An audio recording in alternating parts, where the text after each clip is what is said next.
بسم اللہ الرحمن الرحیم. آپ دیکھ رہے ہیں مبشر لقمان چینل. اور یہ محض ایک فلم نہیں ہے، یہ سچائی کے قتل کا منظر ہے جو آج ہندوستان کی تاریخ کی عدالت میں پیش کیا جا رہا ہے. ذرا تصور کریں کہ مغلیہ دور کے عروج کا شہر آگرہ، جہاں محبت اور فن تعمیر کا شاہکار تاج محل اپنی شان و شوکت سے کھڑا ہے. صدیوں سے پوری دنیا کے مورخین، شاعر اور عام لوگ اسے شاہ جہان اور ممتاز محل کی لازوال محبت کی یادگار سمجھتے ہیں.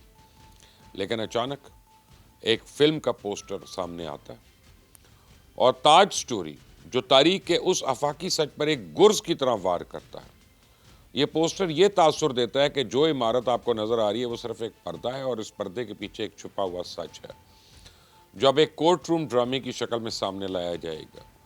یہ طریقہ کار دراصل سامعین کے دلوں پہ شک اور سازشی تھیوریز یا کانسپریسی تھیوریز کا بیج بونا ہوتا ہے، جہاں حکومتیں، مورخین اور تعلیمی ادارے سب غلط تاریخ پڑھانے کے مجرم قرار دیے جاتے ہیں.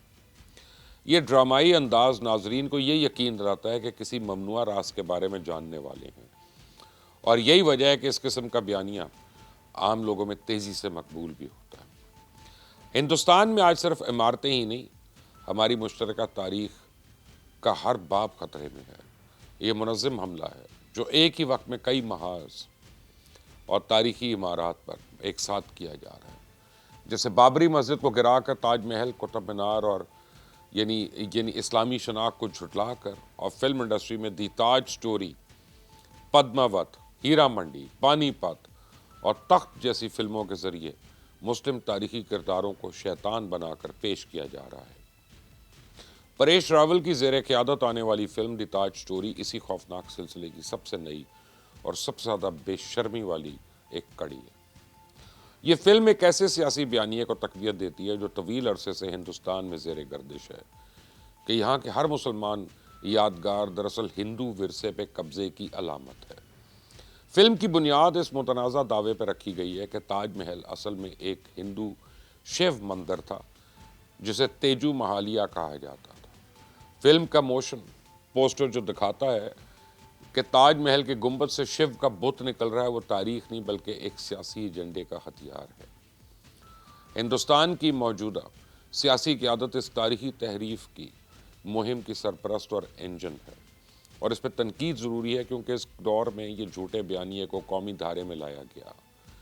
یہ حکومت اور اس کے حامی سیاسی رہنما صرف ایک فلم یا ایک عمارت پر اعتراض نہیں کر رہے، وہ ہندوستان کی ایک 1000 سالہ جامع تہذیب کو مکمل طور پہ مٹانا چاہ رہی ہیں.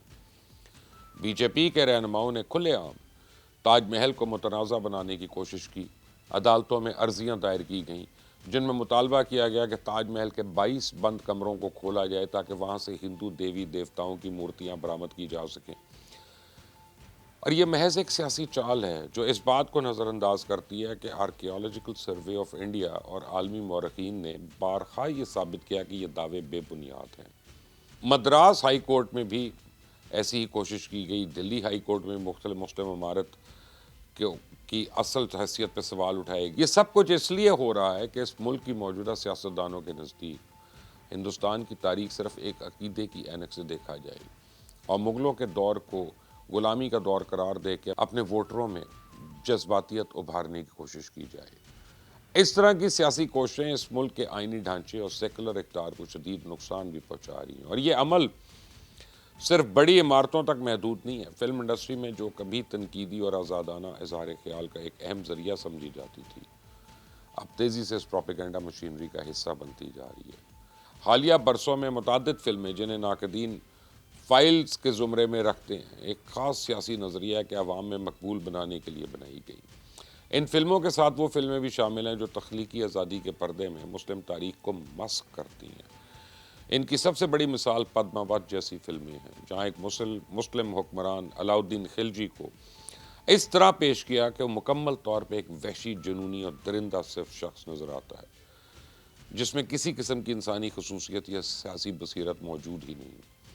پانی پت جیسی فلموں میں بھی مسلم کرداروں کو صرف ظالم اور حملہ آور بنا کر پیش کیا گیا، جبکہ ان کے سیاسی اور انتظامی کرداروں کو مکمل نظر انداز کر دیا گیا. تخت جیسی فلم جو مغلوں کی اندرونی سیاسی چپلکش دکھانے والی تھی، اس پر بھی شروع میں بہت دباؤ آیا کہ مغل دور کو منفی پہلوؤں کو نمایاں کرے.